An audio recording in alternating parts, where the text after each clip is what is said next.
Hi, my name is Steve Blyle, and I'm a welder. From fabrication and repair shops to backyard garages, arc welding is one of the most common and versatile methods of joining metal. This is the SMAW, or shielded metal arc welding process. Electric current from a welding machine produces an arc between the base metal and a consumable electrode, which is the welding rod. That arc burns the flux coating on the rod, creating gases that shield the weld area from coming in contact with oxygen in the air. The gases surrounding the arc are superheated, causing the base metal to melt, while the filler metal from the rod is being deposited into the molten puddle. Whether you're learning to weld to build something or make repairs, the first step is to learn how to consistently run a good weld bead. Before we start burning rod, though, there are a few things you should know about the equipment we'll be using. So let's begin with the welding machines. The job of a welding machine is fairly simple, and that is to provide a steady, controllable current to the electrode.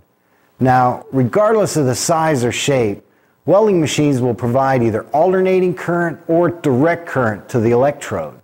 And this little machine gives you the choice of either AC or DC. The main advantage of alternating current is that it's easier to produce. They use simple transformers, so you generally get more power for your money. This one will give you 225 amps on AC, but only 150 amps on DC.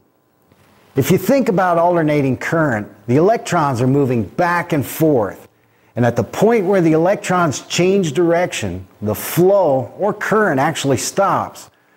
Certain welding rods have been designed with stabilizers in the flux to help maintain and control the arc through these amperage lags. So if you're using a welding machine that provides alternating current to the electrode, you want to make sure to use a welding rod designed for alternating current. Most welding shops and professional welders use machines that provide direct current to the electrode. And in my shop, I use a 250 amp DC machine. Direct current provides a steady flow of electrons in one direction. The polarity, or direction of flow, is determined by how the leads are connected to the positive and negative terminals on the welding machine. And many of the newer welding machines have a switch to choose the polarity. DC EP, or DC plus, is direct current electrode positive. The electrode is connected to the positive and the ground is connected to the negative terminal. Current is generally considered to flow from negative to positive, so with the electrode positive, the arc actually travels from the metal up to the welding rod. This causes the tip of the rod to superheat. For general purpose welding, all the common welding rods use DC EP with the electrode positive. DC EN, or DC minus, is direct current electrode negative. The electrode is connected to the negative terminal and the ground is connected to the positive. With DC EN, the flow is from the welding rod to the metal, so the rod stays cooler and the metal gets the heat. This is used with certain rods for high-speed sheet metal welding. When you're starting out, you'll probably be welding with a machine that's put in front of you. And basically, if it's in proper working condition, you can weld with it. Keep in mind, though, that welding machines will weld differently. Even two identical machines may not operate quite the same. So while you're learning to weld, try to use the same machine as much as possible. Welding leads are insulated copper wire and come in sizes like a number 4, 2, 1, and single-aught. The larger the number, the smaller the diameter. The size welding lead you need to use depends on how many amps you'll be using and how long the lead is. And welding supply stores have charts to determine the size lead you need to use. On the end of the main lead, I use a quick connect with about 15 feet of number 4 lead and the electrode holder. This is called a whip. The smaller lead is a little more flexible and easier to deal with. This is a 200 amp electrode holder. Larger ones like 250 or 300 amp are available if you're mainly using big rods with high amperage settings. But for general use, the 200 amp is more comfortable. And I usually call this the stinger. Another type of electrode holder is available where you stick the rod in and twist the handle. If you need the rod at a different angle, you can just bend it. You also need a ground clamp.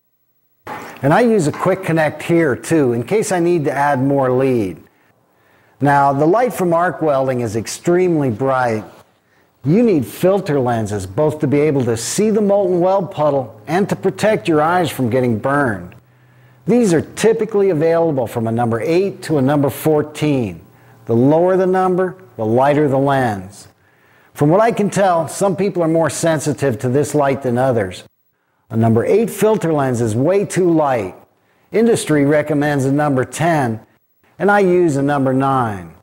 The lens has to be dark enough to protect your eyes, but light enough so you can clearly see the weld puddle.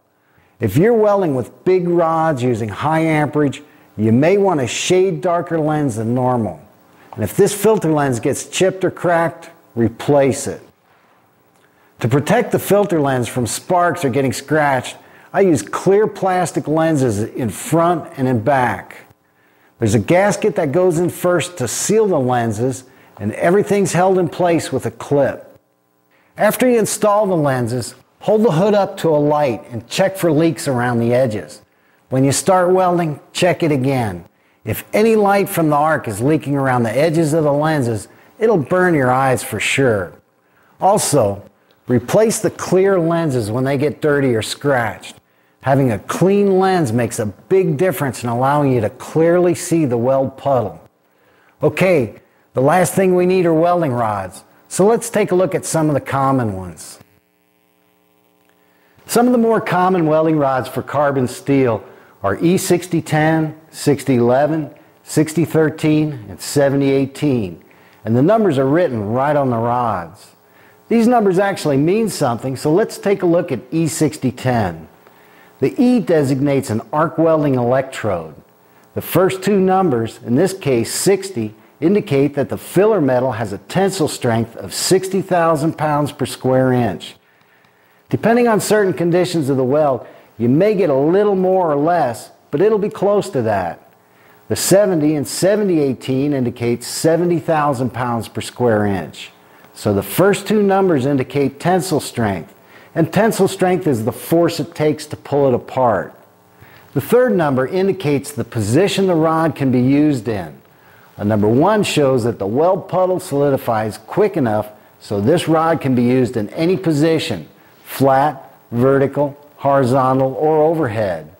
A number 2, like in 7024, indicates that the molten puddle remains so fluid this rod can only be used in the flat position or for a horizontal fillet, which is more or less flat.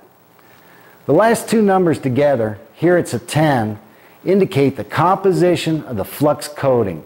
And this flux is what makes the whole arc welding process possible. As it burns, a gas is created that purges the weld puddle, keeping the oxygen in the air from mixing with the molten metal, which could cause gas pockets in the weld bead called porosity. The flux also helps stabilize the arc, and it lifts impurities from the molten metal. When the flux cools, it forms a slag coating over the hot weld bead, providing more protection from the air. There isn't a magic welding rod that just does everything. You may find one that you like to use and that produces good results, but basically welding rods can be put into one of two groups, fast freeze or filler. The fast freeze rods, 6010 and 6011, have a strong arc force that provides deep penetration. A light flux coating makes the molten weld puddle clearly visible, and the weld puddle solidifies relatively quick, leaving distinct ripples in the finished weld bead. Filler rods, 6013, 7018, and 7024, don't penetrate as deep. They build up weld bead. A heavier flux coating covers the weld puddle, keeping it more fluid, allowing for a smoother finished weld bead. So where exactly do you use these different welding rods? 6010 is used strictly on DC plus and 6011 on AC or DC plus. The strong arc force of these rods can blow off rust and paint, making these a good choice for repairs or modifications where the metal can't be completely cleaned. Also, these rods are often used as a first pass to provide deep penetration or to fill gaps and fit-ups that are less than perfect, then covered with a filler rod. 6013 was actually designed for high-speed sheet metal welding on DC-, but these rods can also be used on AC or DC+ for general purpose welding and light fabrication. With stabilizers in the flux, 6013 is probably the easiest of all the rods to use, and it produces a smooth finished weld bead. 7018 is a low hydrogen rod with iron powder in the flux. It's generally used on DC+, and an AC 7018 is also available. These produce the highest quality welds and were developed for situations where there's extreme stress on the weld joint. It can be used to weld some of the harder low alloy steels on cast steels, and when making heavier welds, the low hydrogen characteristics prevent the weld from cracking because of the expansion and contraction of the metal. Iron powder in the flux provides a high filler metal deposit rate, which means you can put more metal down faster. 7018 produces a smooth finished weld bead, but does require clean metal and a well-prepared joint. 7024 was used extensively in fabrication before wire feed. A heavy flux coating produces an extremely smooth weld bead, but these rods do require clean metal and a slightly higher amperage setting. 7024 can be used on DC+ or AC, and the 2 does indicate that this rod can only be used in the flat position. 6010, 6011, 6013, and 7018 are common rods and should be available everywhere. There are other welding rods, and they'll either be a fast freeze or a filler, with a different tensile strength, a slightly different flux covering, and usually designed for a specific purpose. Now, each of these rods has distinct characteristics, but there are some basic fundamentals that are common to all of arc welding. We'll start with the fast freeze type rods because the light flux allows you to see the molten weld puddle clearly. The fast freeze rods 6010 and 6011 are similar, and the same techniques can be used with either one. 6010 on DC+ might freeze or solidify a little quicker. 6011 with either AC or DC+ may be a little easier to use because of the stabilizers in the flux that help maintain the arc. Let's start by watching a weld, and I'll try and describe what to look for. After scratching the rod against the metal to make contact, the tip is held about 1/8 of an inch or 3 millimeters off the surface. This creates a gap for the arc to cross, and that's where the bright light comes from. While you're welding, don't watch the light.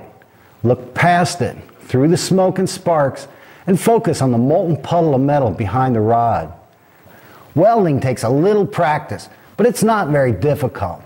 Let's go through this step by step. First of all, you need to pay attention. This is ready to go. Anytime the tip of the rod touches the metal, it will arc. Okay, you want to get comfortable. Welding rods burn for about a minute, and it's a long ways out to the tip of the rod. So get comfortable and relax. Rest your arm on the table and use both hands on the stinger so you can be as steady as possible.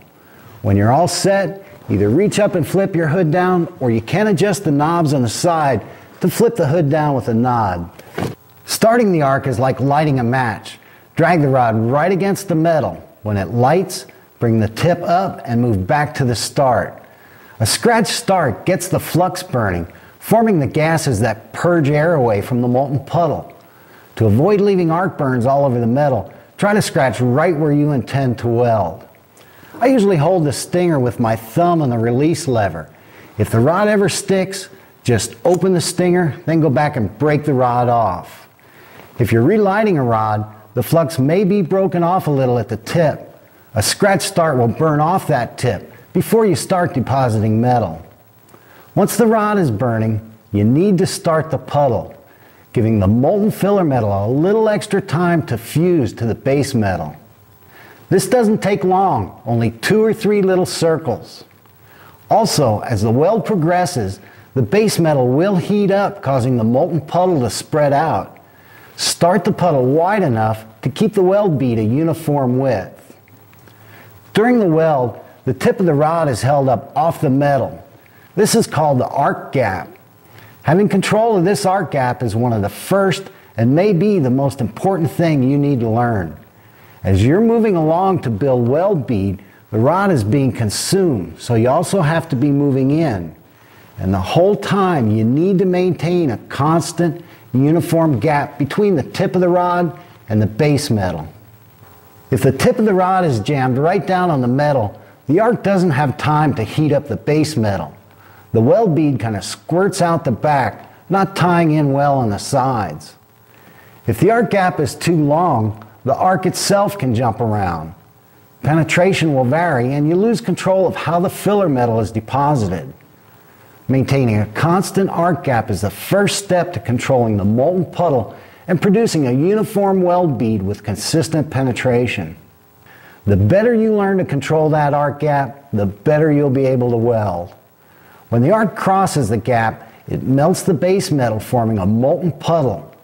That arc stream also carries the filler metal from the rod into the puddle.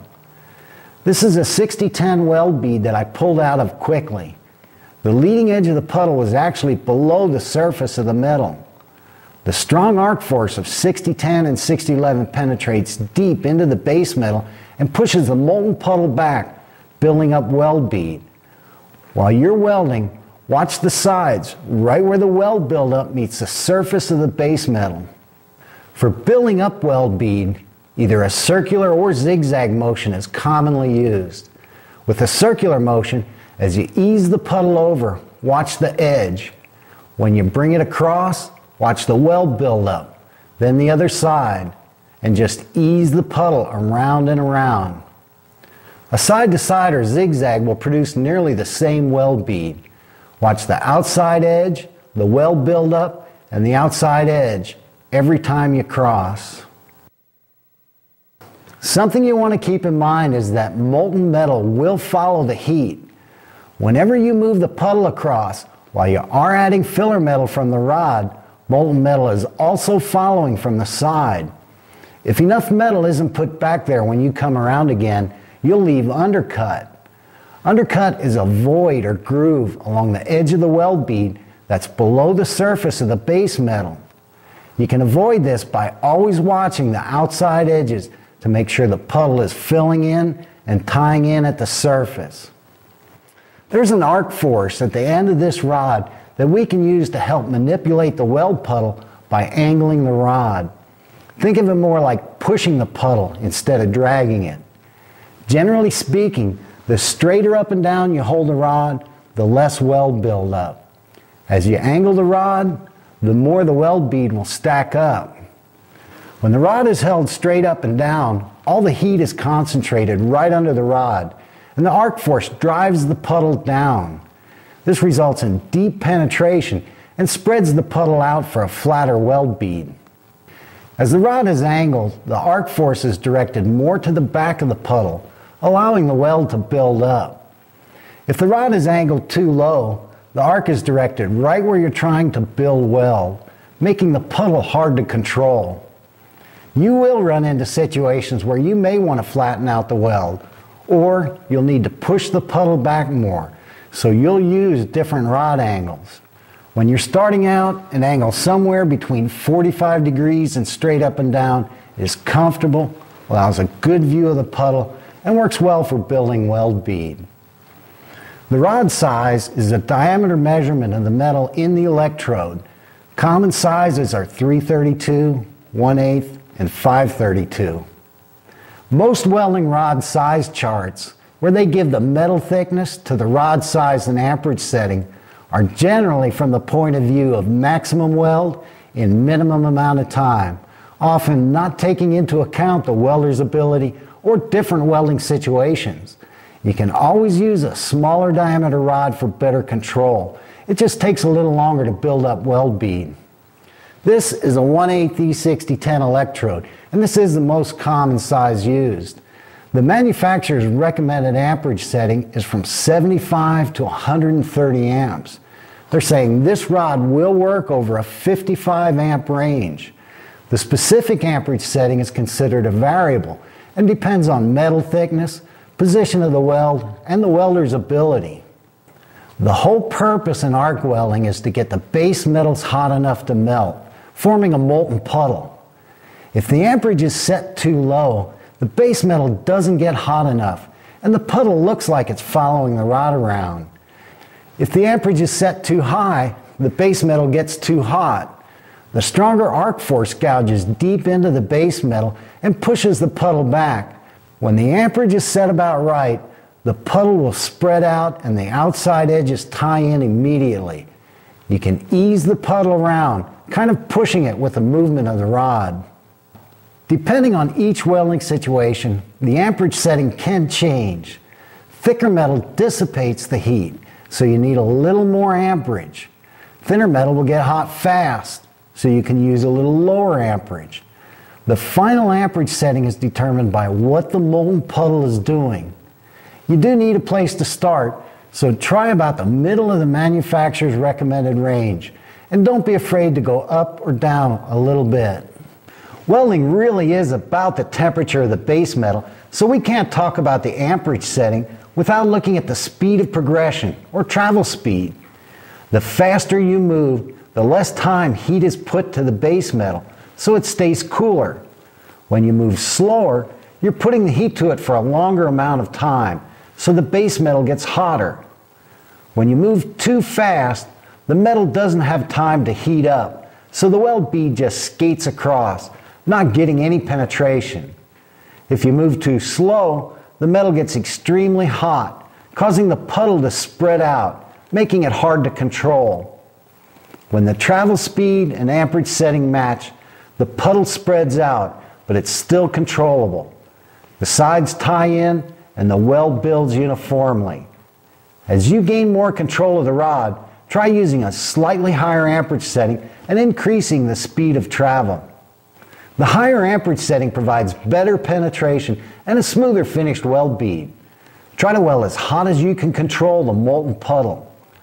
To finish a weld bead, add a little extra metal before you pull out, to avoid leaving a crater that's below flush with the surface of the base metal. Circle the rod once or twice, then bring the rod up and back over the weld. While different rods may not look quite the same, these are the basic steps for all the welding rods. Scratch to get the arc going. Start the puddle wide enough to keep the weld a uniform width. Maintain a uniform arc gap with an amperage setting high enough to let the puddle spread out. Ease the puddle around using the force of the arc and watch the sides and the weld build up. Add some filler metal before pulling out over the weld bead. That's about all there is to it. For 60-10 in the flat position, try a circular motion and angle the rod to build up weld.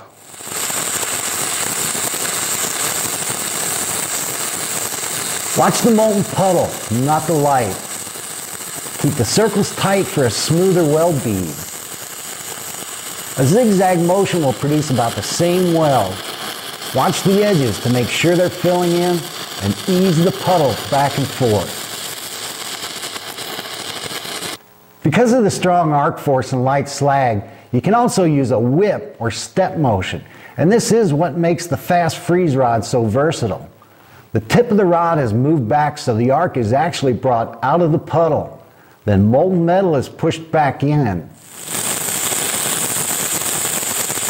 With the step motion, watch both sides and the weld build up every time you push the puddle in.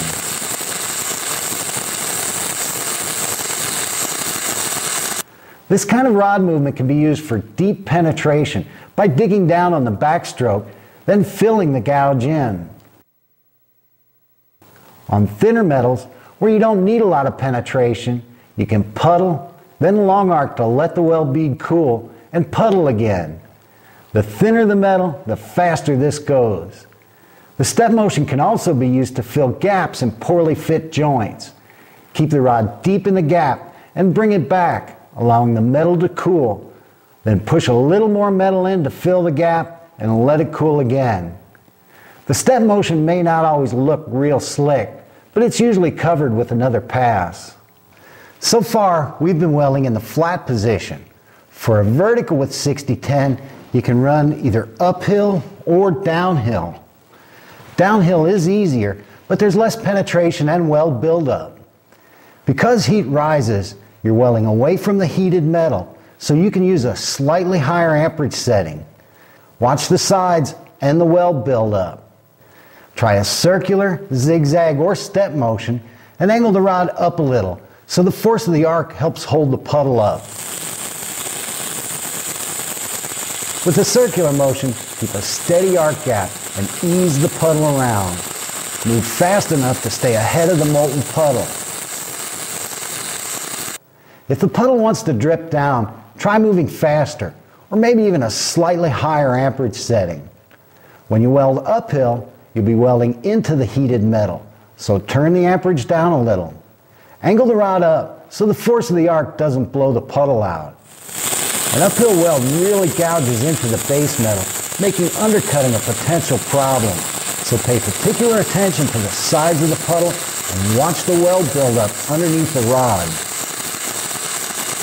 If the base metal gets too hot, the puddle may fall out, or you might burn a hole right through the metal. Mess with the amperage setting and your travel speed until you can carry that puddle right uphill.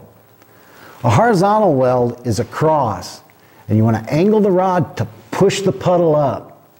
Keep the rod nearly perpendicular to the metal or angle into the weld a little bit. If you angle the rod too far, the arc force can blow the puddle out. Using a circular motion, keep a steady arc gap and just ease the puddle around. Every time you bring the rod down, the molten metal will follow the heat. Make sure you push the puddle up and watch the top side. If the bead is wanting to sag down, try a faster travel speed to keep the base metal cooler. That leaves us with overhead, straight up and down. Overhead is about the same as welding flat, just a little more awkward. The real challenge is to find a comfortable position so you can keep the rod steady. Your welding hood should have an adjuster to help hold it up, so you don't have to bend your neck back so far. Now, believe it or not, the molten puddle doesn't want to fall out. Unless you blow it out with the arc force, the molten metal wants to stay with the heat. It likes the heat. Hold the rod nearly straight up and down or angled slightly in the direction of travel, away from the weld.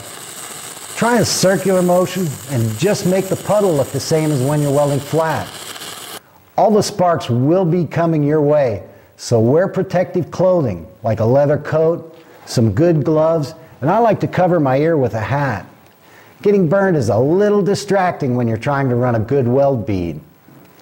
60-10 and 60-11 won't give you a smooth finished weld bead, but they do provide deep penetration in weld joints and when making repairs. 60-13 welding rods were developed for welding sheet metal on DC-. The rod is held perpendicular to the metal with a tight arc, and the travel speed is as fast as you can go without having the weld bead skip. Today, 60-13 is more often used for general purpose welding with AC or DC+, and it is a good rod for the small, low amperage welding machines. One of the first things you'll notice about 60-13 is that there's a heavier slag coating on the weld bead. The slag even covers the top edge of the weld puddle. This keeps the puddle more fluid, helping to produce a smoother, finished weld bead. Typically, 60-13 is available in 332, 1/8, and 532. 1/8 is the most common size used, and try starting with an amperage setting around 130 amps on AC or 115 amps on DC. Because of the slag covering, the differences in the appearance of the weld are a little more subtle, but when the amperage is set too low for the situation, the puddle will follow the rod around, taking longer to tie in on the sides. The heavier slag may even interfere with the arc. If the amperage is set too high, the molten puddle and slag are extremely agitated and remain molten longer. When the amperage is about right, the weld puddle spreads out, tying in and moving easily with the motion of the rod. In the flat position, you can run straight or try a little side-to-side motion. Angle the rod somewhere between 45 and 90 degrees to build up weld bead. Scratch start the puddle, and maintain a short arc gap, even to the point of lightly resting the tip of the rod on the metal. Watch the puddle. The slag covers the top edge, but you can still get an idea of the weld buildup. Watch the sides to keep the weld bead straight, and just ease the puddle side to side.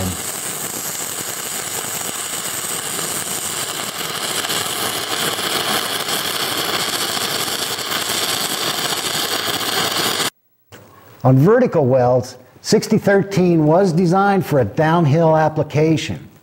You'll be welding away from the heat, so try turning the amperage up 5 to 10 amps. Angle the rod up so the force of the arc helps hold the puddle up. Maintain a short arc gap and try a slight side-to-side movement. Watch the outside edges to keep the weld bead straight and travel fast enough to stay ahead of the molten puddle. If you can't stay ahead of the molten puddle coming down, try moving a little faster or raising the amperage setting. For more weld buildup on heavier metal, 6013 can be run uphill. Start by turning the amperage down 5 to 10 amps. Try using a side-to-side motion, moving up fast enough to keep the puddle from dripping down. Make sure the sides are filling in to avoid leaving undercut. To make a horizontal weld, angle the rod up to help push the puddle up. Keep the rod nearly perpendicular to the metal or angled back into the weld just a little. Maintain a short arc gap and constant travel speed to produce a smooth weld bead. The molten slag will run down, covering the bottom, but watch the top side of the puddle. Move fast enough to avoid excessive weld buildup.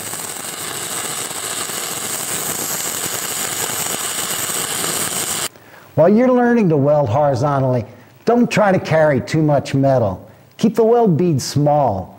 If you need more weld, you can always run a second pass above the first one. Overhead with 6013, like every other type of welding rod, is awkward. Hold the rod straight up, or, because of the mild arc force, you can angle it back into the weld a little bit, and try a slight circular motion. The heat of the weld is going straight up, right where you want it. So if you can get in position to maintain a short arc gap and uniform travel speed, overhead will produce a good weld. 6013 is the favorite rod in many home shops. They're easy to light, they maintain the arc, and produce a good-looking finished weld bead. 7018 produces an extremely high-quality, good-looking weld bead. This is the rod to use for heavier fabrication and repair or any situation where there's stress on the weld joint. These rods rely on a heavy slag coating to protect the molten weld puddle from coming in contact with oxygen in the air. This heavy slag makes 7018 run a little different than the other rods we've looked at.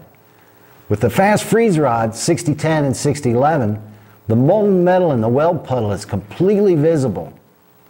Slag covers the top edge of the molten puddle with 6013, but the filler metal and slag solidify pretty much at the same time.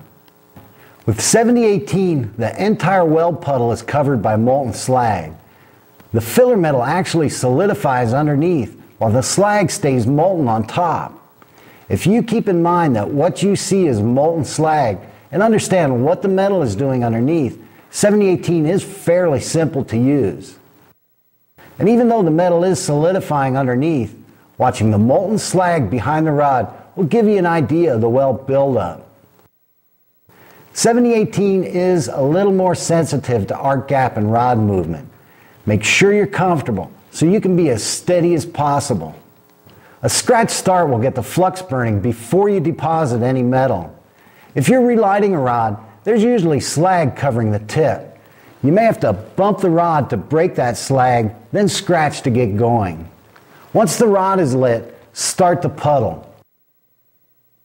Besides tying in and getting started wide enough, this gives a little extra time for the gases to cook out of the molten puddle.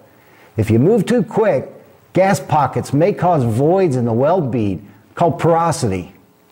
Most times they're not even visible until you grind into the weld bead. Porosity can also be caused by welding on metal that's rusted, painted, or has any contaminants on it like oil or grease. 7018 does require clean metal. After the puddle is started, try a little side-to-side motion, maintaining a constant short arc gap. In some situations, you can even lightly rest the rod on the metal. With a mild arc force and slag covering the puddle, you do want to avoid letting the rod burn up or pulling the rod away from the metal. You don't want to let that slag cool, so keep the arc in the puddle. The typical rod sizes are 332, 1/8, and 532. Because the flux contains iron powder, which deposits more metal in the weld puddle, 7018 requires a little higher amperage, and these settings may vary up or down depending on metal thickness, weld position, and your ability to control the movement of the rod. With molten slag covering the entire puddle, you depend more on how the puddle acts than how the puddle looks. If the amperage is set too low for the conditions, the puddle won't spread out, taking longer to tie in on the sides. The rod might stick or go out. If the amperage is set too high, the puddle is agitated and extremely fluid. Little balls of metal might dance off to the sides, causing excessive weld spatter. When the amperage is about right, the slag solidifies back from the rod. The sides tie in and you can ease the puddle side to side. Here again, as you gain control of the arc gap, rod movement, and travel speed, you'll find that 7018 runs easier and cleaner with the amperage set a little to the hot side. The angle of the rod not only affects how the filler metal is deposited, but how the molten slag will behave. If the rod is held straight up and down, the slag can get in front of the weld puddle. If the rod is laid too far down, the flux coating won't burn evenly and the rod may stick. When the rod is angled between 45 and 90 degrees, the slag is forced back where it belongs, over the molten filler metal. Welding in the flat position is fairly simple. Remember to relax, get comfortable, and use 2 hands on the stinger. Try to maintain a short arc gap and constant travel speed. Watch the outside edges of the puddle to make sure they're fusing and staying even. Look behind the rod for an idea of the weld buildup. In the flat position, even 532 rods are fairly easy to control if your welding machine can produce enough amperage and there's plenty of metal to carry the heat.